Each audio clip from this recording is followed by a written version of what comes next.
Hello, welcome to my channel, welcome to my garage. This is Rick's Garage, and as I said in my first video, if I run across anything in this build for the Sherman tank, I would let you know in terms of the instructions, any observations or comments I wanted to make.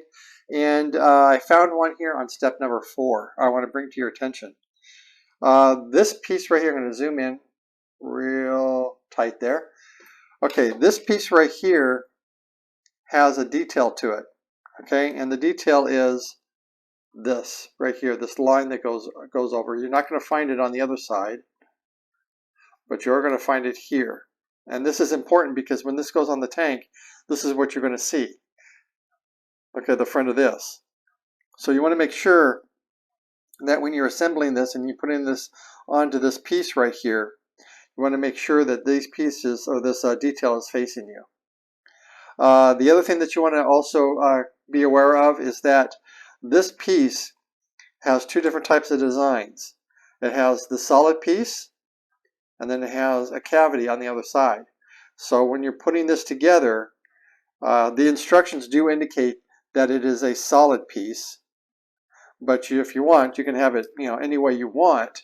But just be aware of that as when you're putting this on, because it's very easy to mix and match that.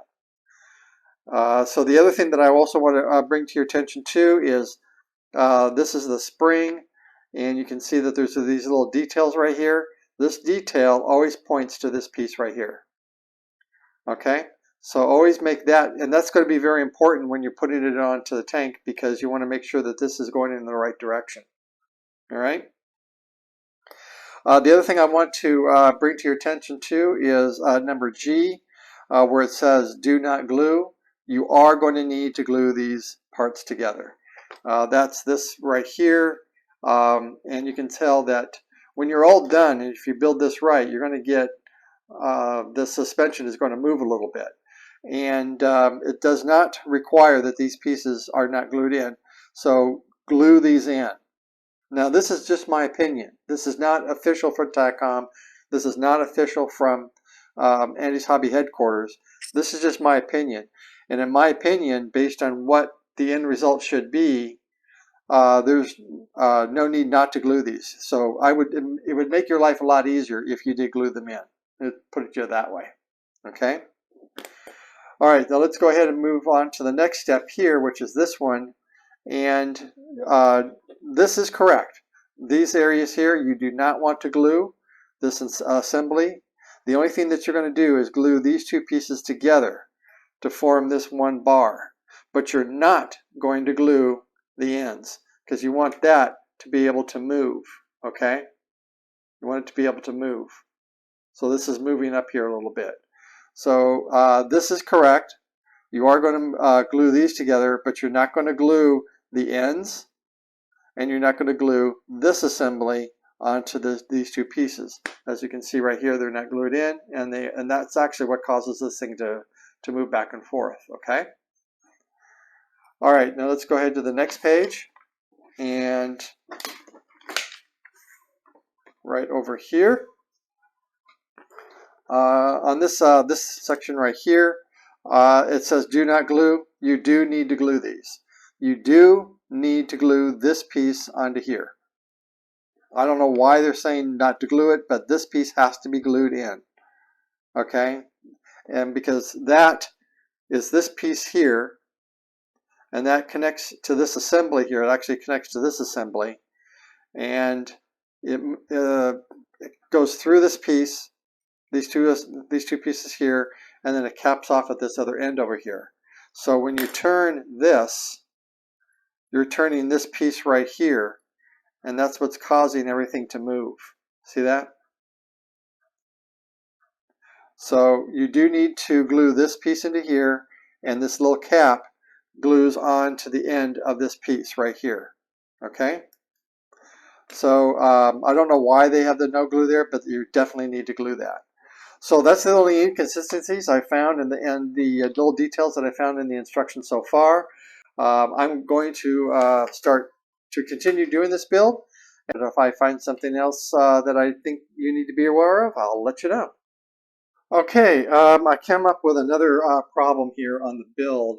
and that's an unidentified part, which I'm going to show you here. I'm going to zoom in so you can see this a little bit better. Here we go. This part here, or these two parts here, this one, this part here, and this part here are not identified in the instructions. Going through the sprues and then going through the rest of the instructions, I concluded that these two pieces is L7 and L8. I did call Andy Hobby's headquarters, their customer service, which are excellent, by the way. They will bend over backward to help you.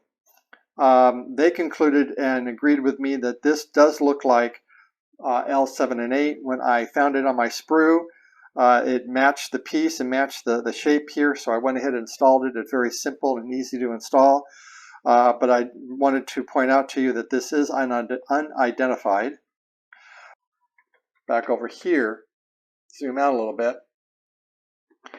I broke off this lug, and it's a locating lug. You'll see right here, there's a lug right here, and I broke it off on the other side because you're working on the tank upside down as you're putting the wheels on and as you're doing other types of assembly of pieces. And so it's very easy as you're working on the tank upside down that you can break a piece, and I did break this off. I don't think it's a big deal. I have one locating lug over here to help me out to center it. And once the top is on, it's also going to center itself as it rests on this ledge right here. And then, of course, you also have these other locating lugs right here, here, or tabs actually down here to help you guide it in. So I'm not too worried about it, but I just thought I would point that out to you, that you can break that piece off if you're not careful. Okay, that's all I found on step number 5, and so far as I've been building this. And my next step is over here on step number 6, and I'm going to also tackle the tracks. So if I find anything else, I'll let you know. Okay, I came up with another problem here on the instructions. It's on step number 6 where we do the tracks. I'm going to put a picture up on the screen here to show you that the instructions are not very helpful, and they're lacking in detail. So it's very difficult to figure out how to put these tracks together, because what you want to end up with is tracks that move like this. Okay, this is really what you want. And so there's certain parts of these tracks that you do not want to glue, and there's certain parts that you do. Now, Andy has done a video on this build, as I've said before, and I'll put a link in the descriptions below. And in that link, I will also indicate exactly the time frame of where he starts to talk about how to assemble the tracks, because he's done a very good job on how to put these things together. Now, I'm going to try to do the same thing for you here.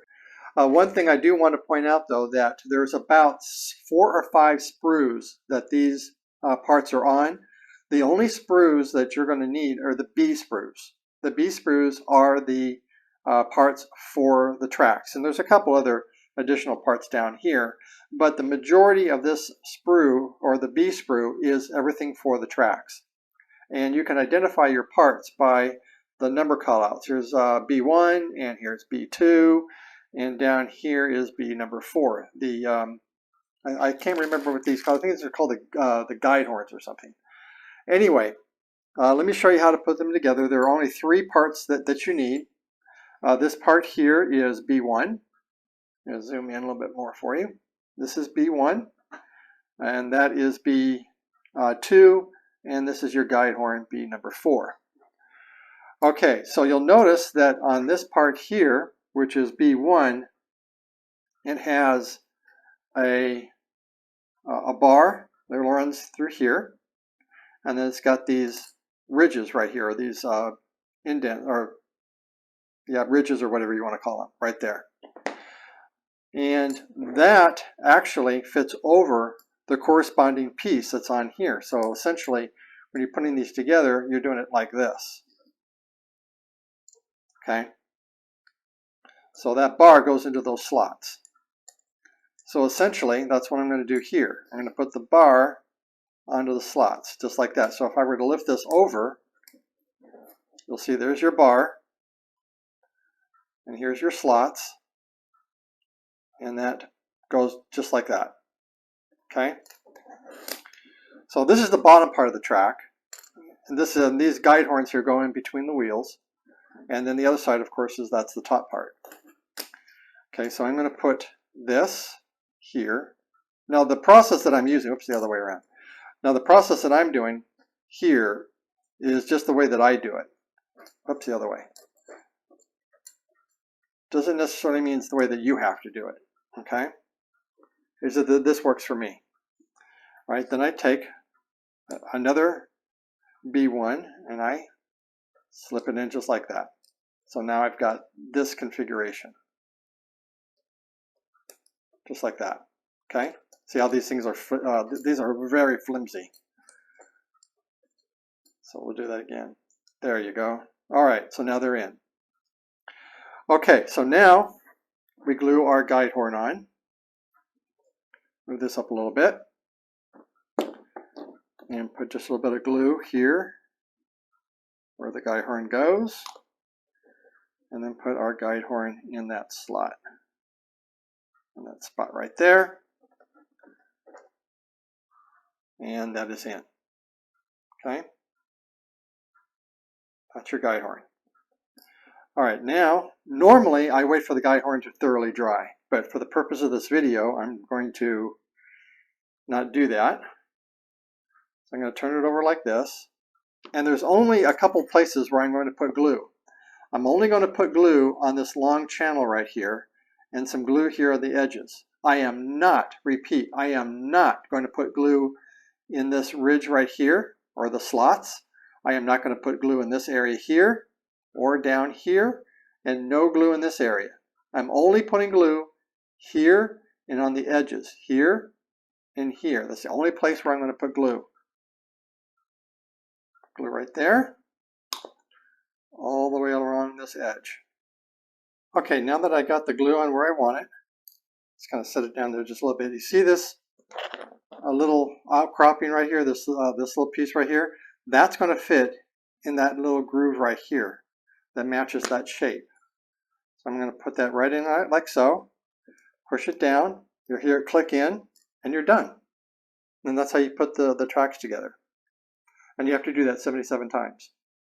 So sit back, relax, get a drink, Coke, iced tea, your favorite adult beverage, and make 77 tracks times 2. Okay, that's the tracks. Hope that was helpful for you. If there's anything else that comes up, I will surely let you know. Okay, I've been building up all the tracks, as you can see, and they're all nice and able to move around and so on and so forth. So this is what I've got so far. There's about 40 or 50 tracks on here that I've done in the course of a couple of days. And this is just one side. I haven't even started the second side yet. But during the building of these tracks, I've noticed a couple of things that can happen. These can separate. Or you might find a separation in through here where this is not totally glued down. And that's due to the fact that the glue underneath here has not been, has a solid contact with the base that's right here. So I'm going to zoom in just a little bit so you can see this better. All right, so the problem comes when if these actually separate. The problem is that the ends here, where you put the glue, has not made a solid contact, or that when you're gluing, this area here is not having a solid contact with the glue that's down this long ridge. So what I found that you can do, a good practice here, and it's been working out for me really, really well, is that you can put your glue in like you normally do, through here, along the ridges that you're going to put the glue in. And a little bit more in through here. And again here on the edge.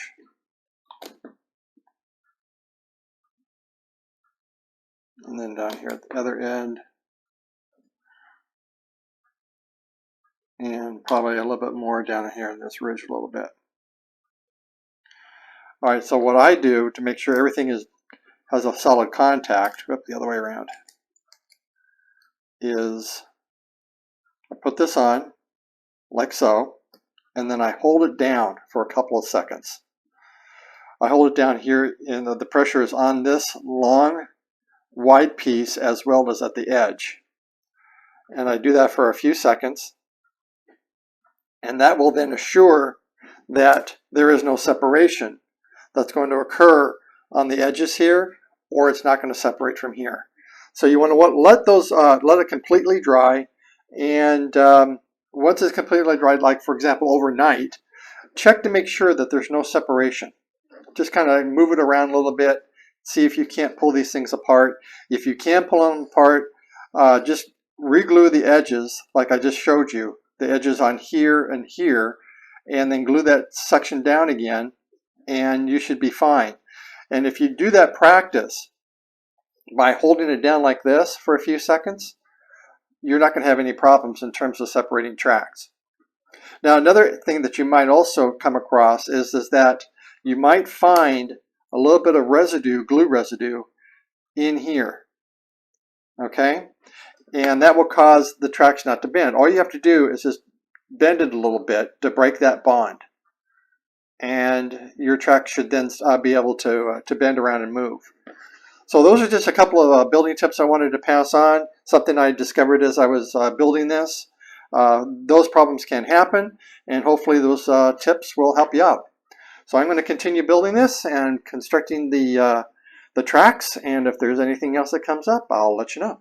Okay, so this is where I'm at. I got all the tracks done, and I've moved on. Now I'm on, basically I've already completed step number 9, and I want to go over a couple of things that I found out, and hopefully give you some building tips that will help you along. This part right here, you have to put together the bars. They all attach to this part right here.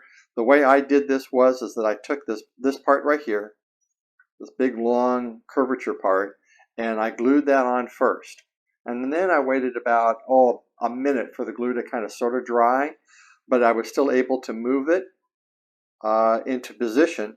And I then dropped this bar, this retaining bar, into place, and I then moved this part up to meet that retaining bar to get that right angle.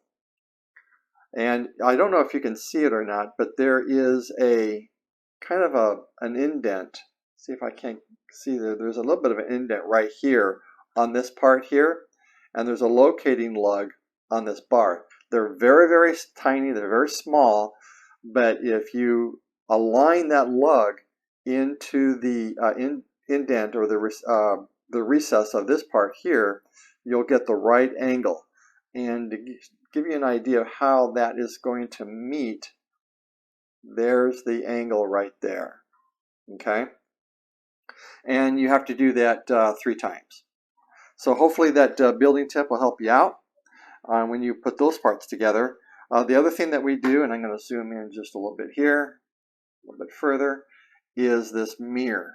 And this mirror is on a hinge, and it does move up and down, or left and right. Getting it onto this hinge is extremely difficult. It took me a very long time to snap this bar into this hinge. Just take your time. I wish I can give you a tip on how to do it. I just worked it until it snapped into place.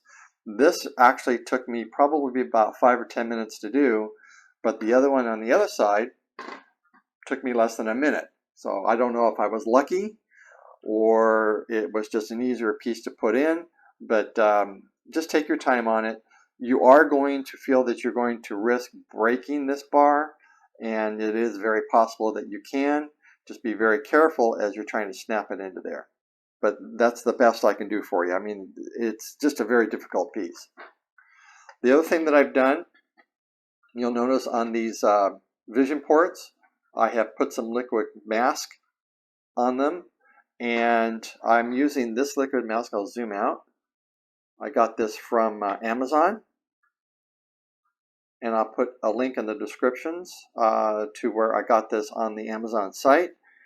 And so that when we paint it, when the paint is all done, I can just take a Q-tip or a toothpick and scrape all that off and pull that apart, and I'll have a nice clean vision port. You'll notice though that I did not do that on these ports here, on these I don't know, lifters or doors or whatever you want to call them.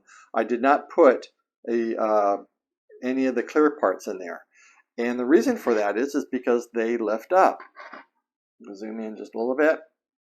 So if I can lift these up, just like this, I can then put the clear part in there after it's all painted. I don't have to mask it. I thought that would be a lot easier to do it that way than to glue them in and mask them and then have to worry about taking my tweezers or what have you and risking breaking these support bars that are surrounding this vision port. So my plan is to just glue that in afterwards. Those clear parts, I'll show you what they look like, are just like this right here. There's this big long clear parts, and the only thing you're going to do is just mask and glue just right here at the very edge. And so they're not a small clear part. They'll be very easy to put in, and I'm going to do that later after everything is all painted. So that's all I've come up with on this particular build up to step number 9. I hope those tips will help you out, and if there's anything else that comes up, I'll surely let you know.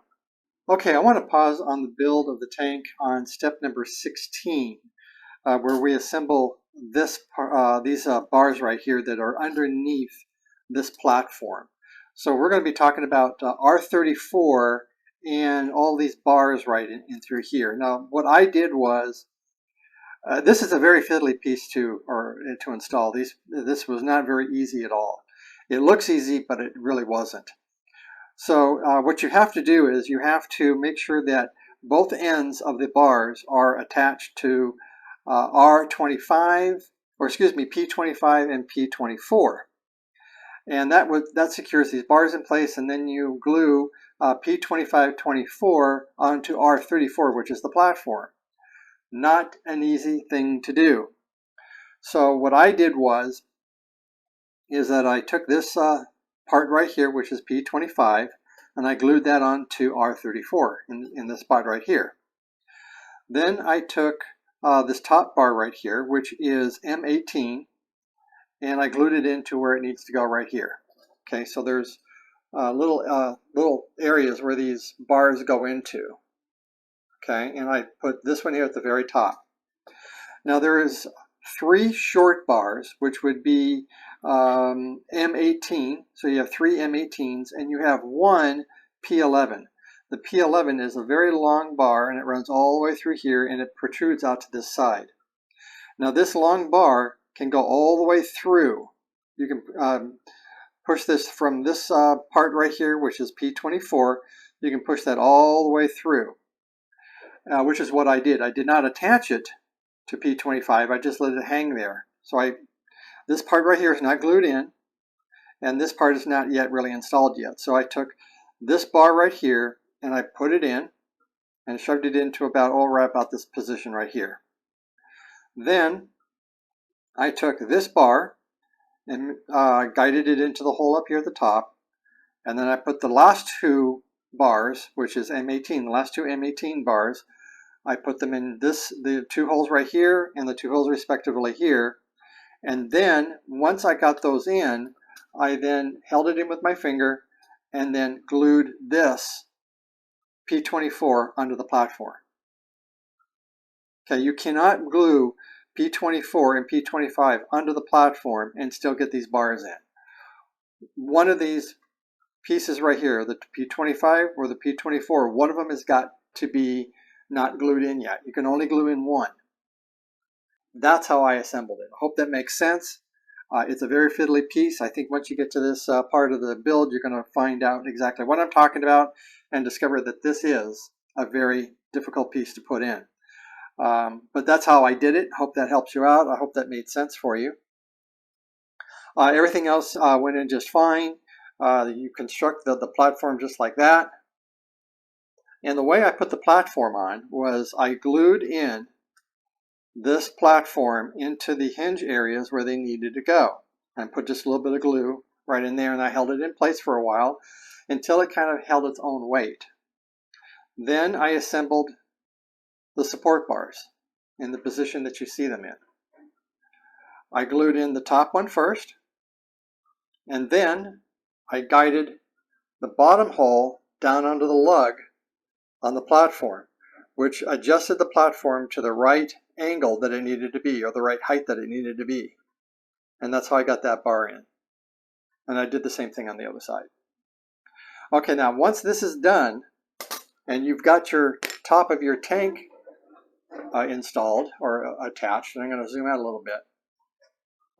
So you got your tank top glued onto the hull of the tank, and then this piece here is going to affix right in here like that. Okay. Now, one thing that you have to keep in mind: this part here rotates, goes up and all the way down. If you have it in this position, in the full up position, and you attach this part here onto the tank, you're not going to see those vents, and the vents will not roll down once this part has been installed. The back end of the tank has been installed.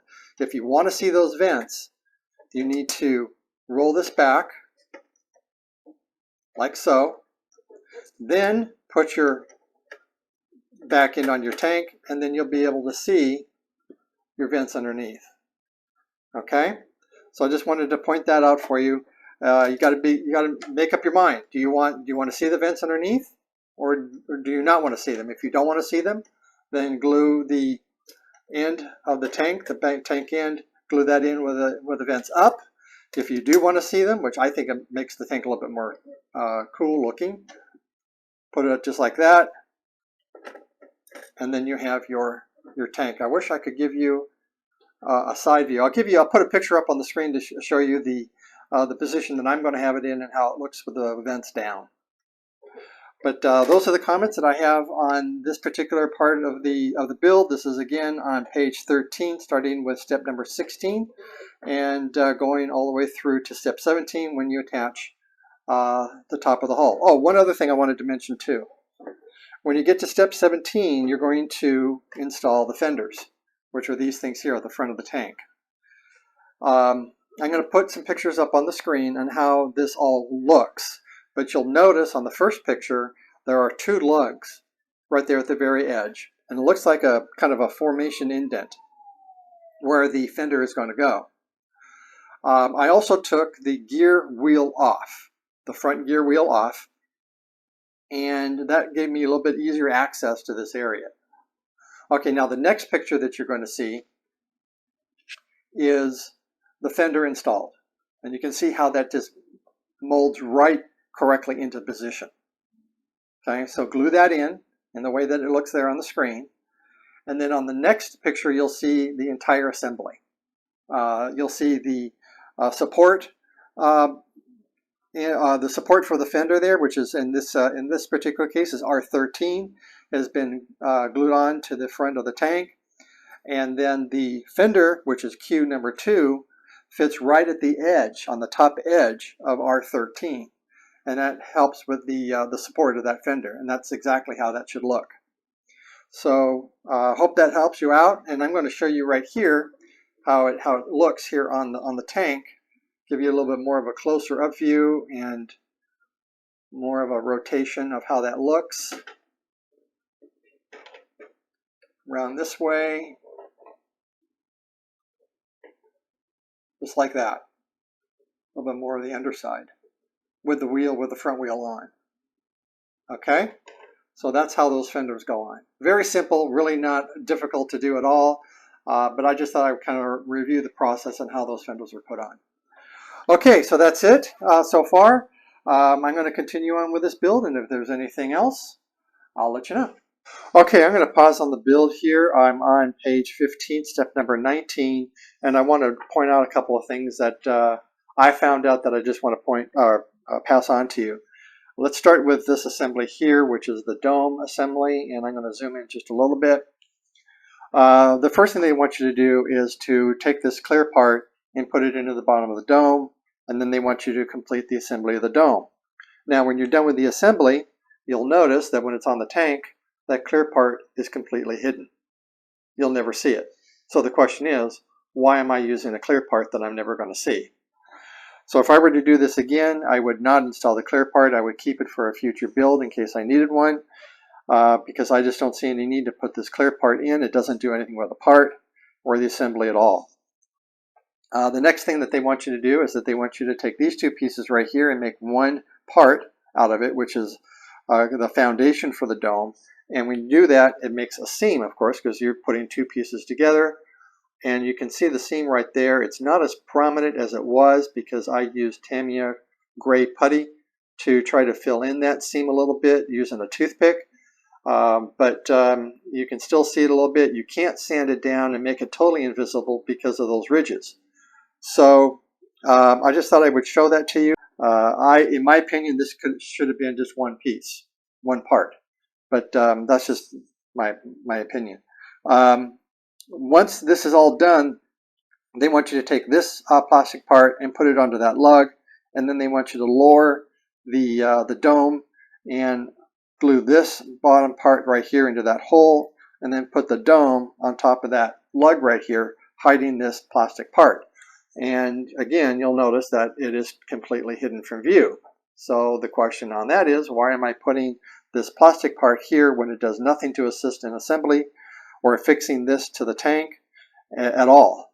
So you have to go down to another picture here to figure out exactly where or how to position that dome. And the way I did mine is that I took an imaginary line from the top of the dome, ran that line all the way down, and aligned it up to the bottom of that 6.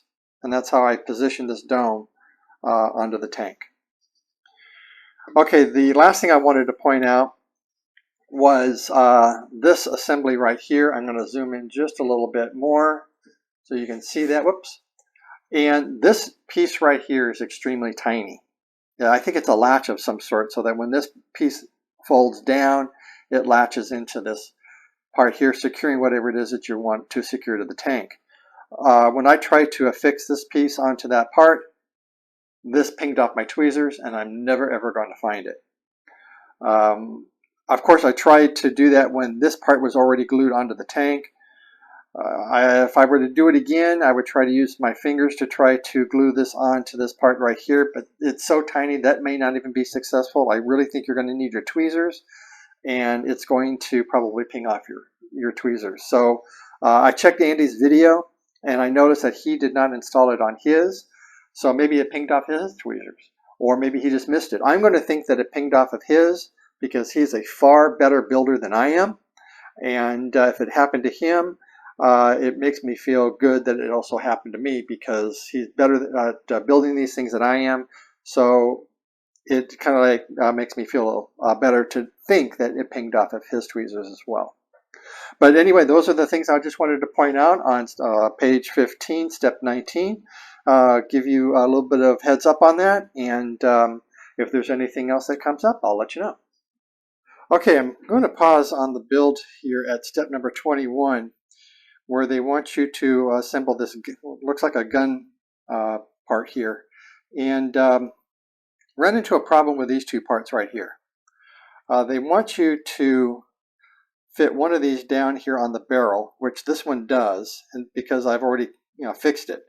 The problem with these parts here, like this one here I haven't worked on, is that it is extremely tight to get in there. There's no way that you're going to be able to push this part onto this bar right here. It's just way too tight. And the way that I fixed that problem was I took a 3/32 drill bit. I'm going to show you what I did. And I just twisted this onto the drill bit. We'll do it the other way around. Like that. And twisted it little by little until it went right through the part. Going to do a little bit of twisting and turning. So I did this a few times to bore out that hole, so that part will then slide easily down that shaft. I'm getting there little by little.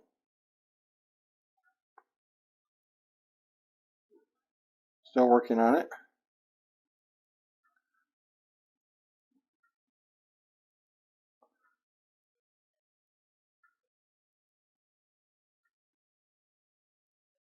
Almost there.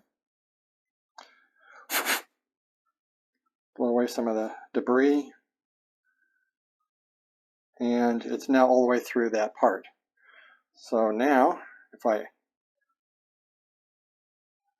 turn it off, and then this can then easily slide down that shaft. Okay, so the other one could go down like that. Now, you don't have to glue these in. I'm not going to glue them in. But I do want to show you how this goes together. Once you have this part here assembled, which I've already got right here, you'll notice on this step over here, they want you to now marry the two pieces together. Pay close attention to this cutout corner right here. I'm going to zoom in just a little bit more because it's directional. So you want to make sure that this is pointing toward you. So this is in the upward position, and then all you're going to do is slide those two in like so, and it goes in together just like that. So that's how you put that together. I'm going to clean up a little bit of the seams right here a little bit later, probably maybe even put in some Tamiya putty to clean up those seams. But I just wanted to show you that, at least on my build, these two pieces right here, the hole, or either the holes are too small or these bars are too big to fit onto this part right here. It was just way too tight. So the only way I was able to get that on there is the way I showed you, is to take a drill bit and then just bore that hole out. And then once that's done, you should be able then to very easily slide that part down onto that piece. Okay, well that's about it for step number 21 so far, and I'm going to continue on with this build. Okay, I'm still working on step 21, and I want to give a build tip on one part of this build and a clarification on another part. So let's look at K13 up here on step 21, which is this piece right here. You want to make sure, I'm going to zoom in just a little bit more, and I'm going to bring this up here so you can see it better. All right, when you're putting this part in, which is this part here, the K13, you want to make sure that it is perpendicular to the edge here. Okay, if it's anywhere closer to this side, to the right, then you're going to have a hard time when you install on the next step over here, when you install this part.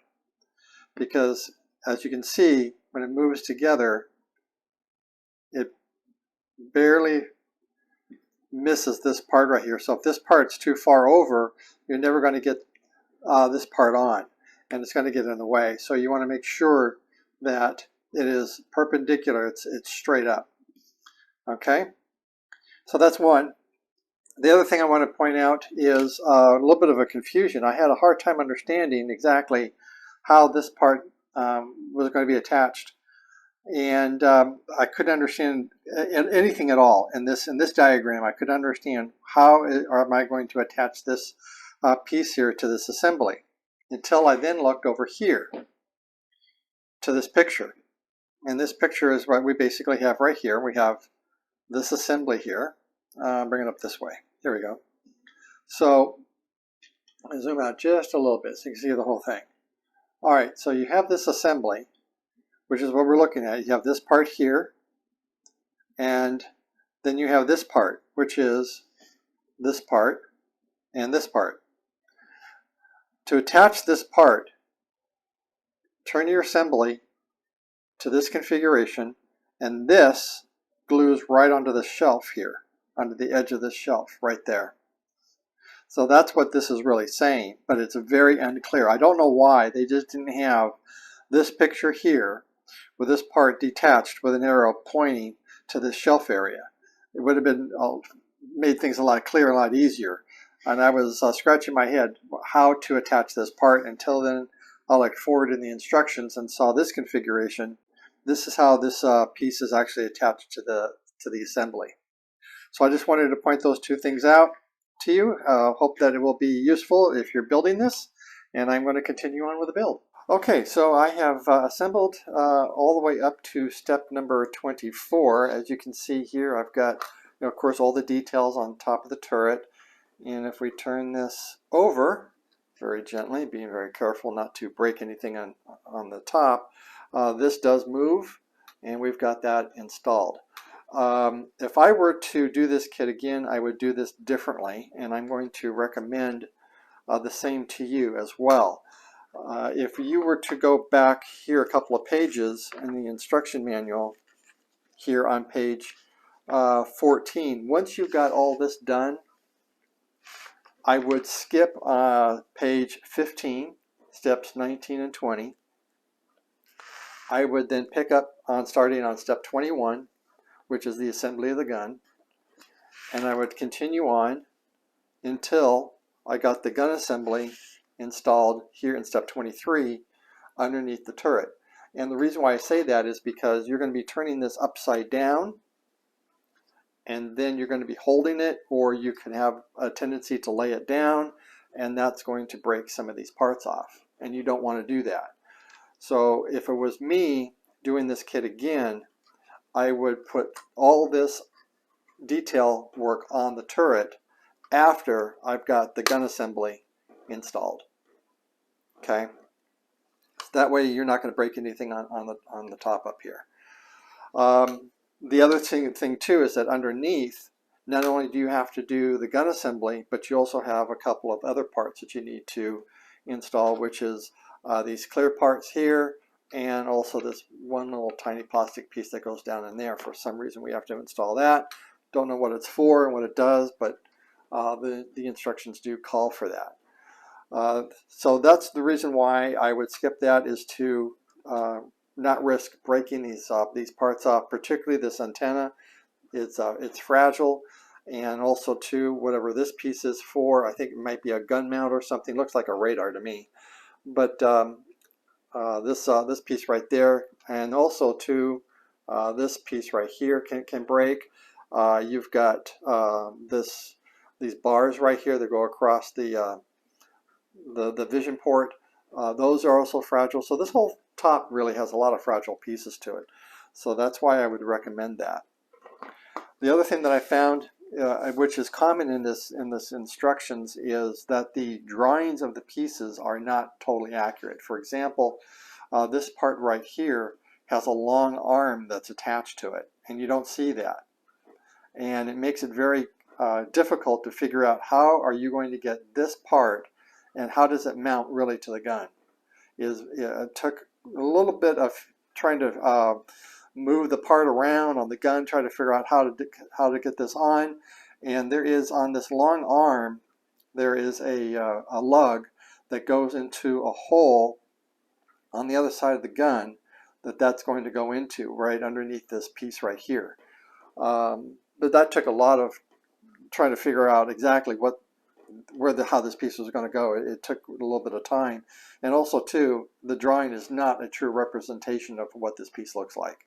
And that's kind of common in these instructions, where the drawings are not all that accurate. The other thing too is that I noticed that on page 17, I read from left to right. So when I look at a page for the first time, my eye is going to go to the top left, and I'm going to start moving to the right, which is all very well and good on how page 17 or how step 22 works. You first assemble this piece, then you assemble these two pieces, then you go to this square here, and that's incorrect, because now you're looking at a piece right here and you're going, okay, well, this is unidentified. What piece number is this? What part number is this? Well, you have to go to this square here to figure that out. So this is really part number M29, and it's already partially assembled. So going from 1, 2, and 3 is incorrect. You really should start here. So you really should start assembling the gun first. Then you can assemble these pieces, and then you take these two pieces that you've assembled, and then you put them on the gun. But the gun's got to be assembled first. So this is not in the right order. The other thing that I also found was that there was no symbol here, the no glue symbol. You don't glue these in, and you do not glue these in, because this is going to have to rotate. This whole thing is one unit, and it moves up and down. Okay, and this is part of that rotating mechanism, and this is also part of the rotating mechanism. So you don't glue these in, and you don't glue these in. The way this is assembled, Andy has on his video, he shows you how to assemble this, and he does make it a point that you only want to put glue on this lug and on this lug, and then you marry the two pieces together. So you don't want to glue the whole entire thing together. You just want this lug glued and that lug glued, and that's it. And then you have this type of formation. Now, I did put some glue, because this is going to hold a lot of weight. I did put some glue down this seam here, and then I turned it over, and I did the same thing on this seam down here. Okay? Because this is going to hold weight. Once you put the barrel in, then it's going to have additional weight, so you want to make sure that this is a solid piece. So just to make it a little bit more secure, a little glue here, and then ran some glue around and through here. But you do not put glue on these parts, and you do not put glue on these parts here. These are a very, very tight fit. Once you get those in, it's a very, very tight fit, and that's demonstrated on Andy's video as well. But I'm surprised that they did not have a no glue symbol and a no glue symbol for these. The other thing too that I wanted to point out is that when you come over here again, it's missing the no glue symbol for these. You do not glue these in. It's a very, very tight fit, and you'll have no problem getting those in, and they will be secure, so there's no reason to glue those in. But anyway, that's all I wanted to point out. Other than that, it's working out pretty well. The tank is coming along. Completed the top, and we completed the bottom part as well. This is a very involved assembly, so take your time on getting that all in, and you shouldn't have any problems at all. So I'll show you how the assembly here, how that just moves up and down, and these pieces right here, that part is this right here, and that just fit in there nice and tight, and they move around. Causes this to go up and down, so not a problem. So that's it. I just wanted to share that with you, and I'm going to go ahead and continue on with the build. Okay, the tank is done. All the parts are on the tank, except for the tools. I'll be doing those separately, as well as on the tracks. You'll notice that there's one track left to do, and I'm going to be doing the tracks, painting and weathering those separately. But I wanted to give you a little bit of an overview of how the tank looks right now. I have gone ahead and painted it in the Tamiya Gray primer, and I'll be following the process of painting it that Andy showed on his video on how to paint the tank, weather it, and detail it. And I'll put a link in the descriptions below to that video. I'll also be posting some pictures on this, so you can see some a little bit more detail of the tank. But I just thought I would give you an overview look at what the tank looks like right now. Okay, so the painting's going to take quite a while, and after that it will be done. I will not be doing an actual painting video, only because I don't have the cameras and the setup to do that, but I will be posting some update photos and details on how I'm doing the painting, and all the tools and the paints that I'll be using. But I will be following Andy's video on how to paint this, and again, I'll put a link in the descriptions below to that video. Okay, so this is where we're at. Now on to the painting process.